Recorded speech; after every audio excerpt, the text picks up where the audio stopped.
Ça m'interpelle un peu, en effet, parce que je me dis que dans les prochaines semaines, Eric, toi, tu parlais du match de Lyon la semaine prochaine qui arrive vite.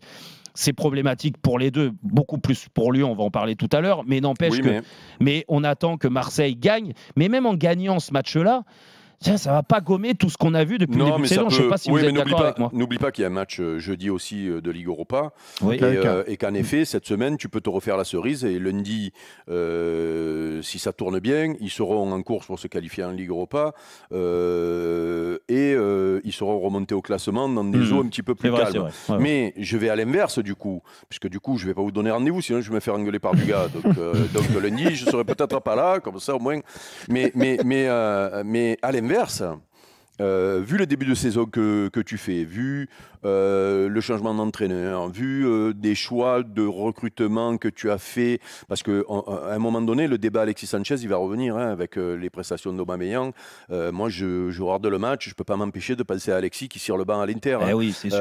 J'arrive pas à m'empêcher de penser à lui. Donc ce débat, il va vite arriver. Et c'est pour ça que si jamais ça tourne mal jeudi, mais encore plus dimanche, parce que dimanche, ne jamais oublier que la vraie rivalité, les vrais matchs tendus qu'il y a eu ces dernières années, c'est plus contre Paris. Paris est sur une autre. C'est Lyon qui ne jamais oublier que Lyon vient gagner au Stade Vélodrome il y a 3 ou 4 ans ou 5 ans le tête de Depay, là, tu te souviens, sur une dernière journée pour t'enlever la deuxième place. Enfin, je veux dire, c'est la grosse rivalité du moment. Mais c'est nouveau ça. Qui c'est qui a inventé ça, que ce soit Marseille, Lyon, la rivalité? Parce qu'il y a des épisodes marquants. Parce que Paris joue plus sur les mêmes dans les mêmes sphères. Parce que les audiences, ça reste Marseille-Paris. Oui, sauf que si tu veux, Lyon et l'OM, avec des budgets à peu près similaires, ont les mêmes ambitions chaque année, c'est-à-dire de choper cette deuxième place, de faire la Ligue des Champions, d'aller peut-être chercher un trophée que Paris laisserait échapper. Et en plus, il y a eu de l'animosité entre le président Labrune déjà dans un premier temps et le président Aulas. Souvenez-vous de la saison de la finale de la Ligue Europa ça a été au Stade de Lyon, avec Marseille qui va en finale, le retour de Garcia aussi. Voilà, donc ça a été très très tendu. Et contrairement à ce qu'on croit, parce que Jérôme nous explique qu'il y a eu des péripéties, le Stade Vélodrome, depuis 2 ans, les 2 dernières années, l'OM a perdu plus de 20 points à domicile. Je ne l'ai jamais vu de ma vie, moi, ça. Et je peux te dire que j'ai vu le Stade Vélodrome prendre feu pour beaucoup moins que ça. Et le public, et tant mieux d'ailleurs, le public est top depuis 2 ans, applaudit les joueurs, même quand ils perdent, parce que quand ils donnent tout, le public est conciliant, il y a 60 000 personnes au stade. Là, je ne suis pas sûr. Je suis pas sûr que moins le cas, Non, c'est le cas toujours. C'est le cas toujours. Là, ça va peut-être être moins le cas maintenant. Non, moi j'ai peur de ce match de Lyon parce que si tu relances Lyon, parce que là les supporters vont se régaler d'enfoncer Lyon ici à Marseille. Il y aura les 3 points, mais il y aura aussi cette dimension dans ce match-là. Si jamais tu relances Lyon, je ne suis pas sûr que ça va bien se passer dans les tribunes à la fin du match. Et c'est pour ça que ça peut vite devenir une saison galère si tu ne fais pas ce qu'il faut cette semaine-là. Vite. Est-ce que ça peut être une saison galère pour l'OM, du gars? Écoute, une saison, c'est long. Tu peux nous donner rendez-vous si tu ne sais pas. Non, mais voilà, après, une saison, c'est long. Donc, il y a des temps forts, il y a des temps faibles. Ce qui est sûr, c'est que dans les choix de joueurs qui ont été faits, il y a beaucoup de paris. Voilà. Pour des joueurs vieillissants, je pense à Aubameyang, c'est quand même un pari de faire venir Aubameyang. Ça faisait quelques années qu'il était quand même en difficulté, qu'il ne jouait pas beaucoup. Des paris sur des jeunes aussi. Voilà. Et après, tu as les paris des jeunes. Ndiaye, Harit, Unai, Sarr, qui n'ont pas prouvé grand-chose jusqu'à présent. Donc, c'est des paris. Est-ce que ça va fonctionner? Est-ce que ces paris vont fonctionner ou pas? Pour l'instant, ça ne fonctionne pas. Parce que ces joueurs-là sont des bons joueurs, je parle notamment pour les jeunes, sont pour l'instant des bons joueurs. Ils ont montré des qualités techniques, ils ont montré une certaine envie. Mais malgré tout, ils n'arrivent pas à franchir le cap. Le cap, quel cap il est? Quand tu franchis le cap d'être un bon joueur, ça veut dire que tu deviens un joueur efficace. Tu deviens un joueur qui est formaté pour la gagne. C'est ça, passer un cap. Parce que être un bon joueur de football, excuse-moi, mais c'est facile. Bien évidemment que Ndiaye, Harit, Sarr, c'est des bons joueurs de foot. Il n'y a rien à dire. Mais le problème, c'est quand tu arrives à l'OM, quand tu es un bon joueur de foot avant d'arriver à l'OM, quand tu arrives à l'OM, il faut être plus qu'un bon joueur de foot. Parce que là, on te juge sur la performance et surtout sur l'efficacité, sur les matchs gagnés. Et là, pour l'instant, c'est pas le cas. Ces joueurs ne franchissent pas le cap. Donc ça peut être une saison galère si ça continue comme ça. Si ces joueurs arrivent à progresser assez rapidement, parce qu'il va falloir qu'ils deviennent rapidement des adultes. Mais quand je dis des adultes dans le jeu, dans la maturité. Parce que la personnalité, il va falloir montrer beaucoup plus de choses. Parce que sincèrement, aujourd'hui, ils sont dans des conditions pour s'exprimer parfaite.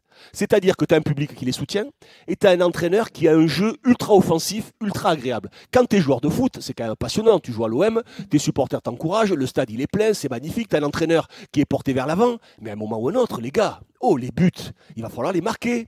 Les frappes, il va falloir les cadrer. C'est ça qui est inquiétant. Les centres, il va falloir s'appliquer. Oui, mais ces joueurs, on est tous d'accord pour dire que c'est des bons joueurs, mais c'est des paris. Et à un moment, il y a trop de paris. Et quand Eric parle de Sanchez, effectivement, lui, c'était pas un joueur de pari. C'était un pari réussi. Lui, c'était un pari qui a été réussi. Et l'OM est un peu contraint de faire des paris à chaque fois, mais à force de tenter trop de paris, mais tu sais, c'est comme quand tu vas jouer aux courses ou le pari sur les matchs ou quoi, mais tu gagnes un peu au début, et quand tu fais le compte à la fin, et puis tu t'aperçois que tu es toujours négatif. Parce que les paris, au bout d'un moment, il faut avoir un peu plus de certitude. Et malheureusement, Longoria, il est formaté depuis qu'il est à l'Olympique de Marseille à faire que des paris. Alors, pourquoi? Je n'en sais rien. Peut-être que c'est un problème de finance, c'est un choix, j'en sais rien. Mais il fait beaucoup ça a fonctionné jusqu'à là. De paris. Oui, mais attention. Mais là, ça ne fonctionne pas. Et à mon avis, ça sera très, très difficile pour que ça fonctionne. Non, mais je suis d'accord avec toi. Sauf que là, cette année, par rapport aux autres années, on a quand même l'impression que l'effectif s'est amoindri. Tu vois? Ah ben oui, parce que moi, je te rejoins, du gars. Il y a beaucoup de paris. Sarr, Ndiaye, Harit, parce que moi je veux bien qu'on me dise l'année dernière avant qu'il se blesse, Harit c'était fantastique et tout ça, mais Harit, à part une demi-saison à Schalke et après ils en voulaient plus, franchement, c'est pas à Nantes qu'on va le juger. Hein. On verrait tout. Mbamba qui a montré quand même, qui a fait déjà le plus de carrière avant. Mbemba, pardon.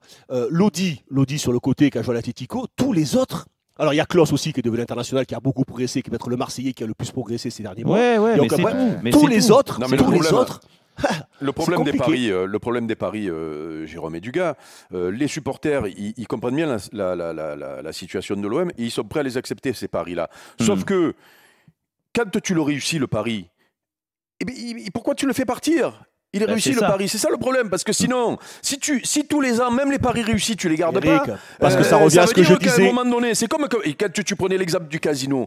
Le casino, tu gagnes un coup, et à l'arrivée, tu perds toujours.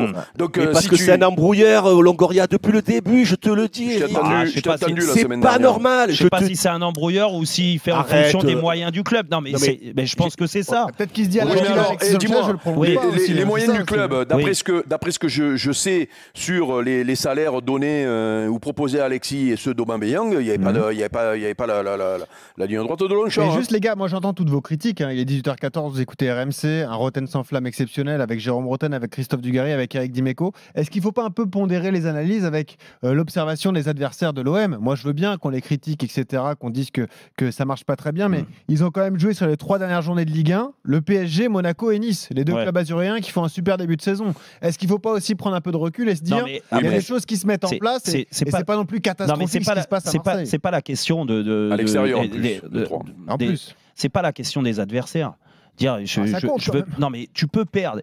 C'est toujours pareil. Tu peux perdre des matchs. Là, le match à Nice, moi je trouve pas en termes de. Non mais il est pas horrible. Comme celui à Monaco, il est pas horrible. Il est bien payé pour Nice. Exactement. Le match qui est horrible où ils ont rien montré, c'est contre Paris. On est d'accord. C'était un contexte particulier. Allez, le contexte particulier si tu veux. Mais c'est juste que... Non mais ça c'est encourageant quand même, tu as raison, parce que même à Monaco, ils mènent 2 fois ou ils reviennent 2 fois au score? Je sais plus. À Monaco, ils mènent 2 fois. Tu sais quand même l'impact, Eric, quand tu fais des bons matchs et qu'à l'arrivée tu reviens avec 0 points, l'impact mental, il est catastrophique. Il est très très dur à encaisser. Oui, mais tu vois, vous parlez des matchs justement à l'extérieur. Là, Marseille a 3 matchs devant lui à domicile. Tu l'as dit, ils reçoivent l'AEK, après ils reçoivent Lyon qui est très mal et ils reçoivent Lille. Tu peux faire un carton aussi. Non mais c'est pour ça que tu peux vite te relancer déjà en général dans ce championnat, mais encore plus avec ce calendrier-là, on est d'accord. Ouais, c'est pour ça qu'il faut faire attention à ce qu'on dit. Sauf que... C'est pour ça que je vous donne rendez-vous, moi. Là, il y a un paramètre à pas oublier, c'est que tu es à Marseille, avec l'énorme pression, Eric t'en a parlé. Si ça tourne mal... Le match de Lyon, il est touchy, je te le dis. Non, mais déjà, en milieu de semaine, contre l'AEK, et puis derrière, tu as le match de Lyon derrière. Parce que là, la pression, elle est énorme pour les joueurs. Et c'est pour ça qu'on dit qu'il y a les bons joueurs de football, mais quand tu es à Marseille, tu dois être un très bon joueur de football. Déjà, à tout point de vue. Et ça fait partie, les très bons joueurs de football, ça fait partie de gérer cette fameuse pression. Aujourd'hui, moi, j'ai pas l'impression vraiment qu'ils ont des grands joueurs. Déjà devant, parce qu'Aubameyang, il me déçoit. Et parce que le gardien de but, je reste persuadé que c'est pas un gardien de but pour viser le très haut du tableau. C'est tout.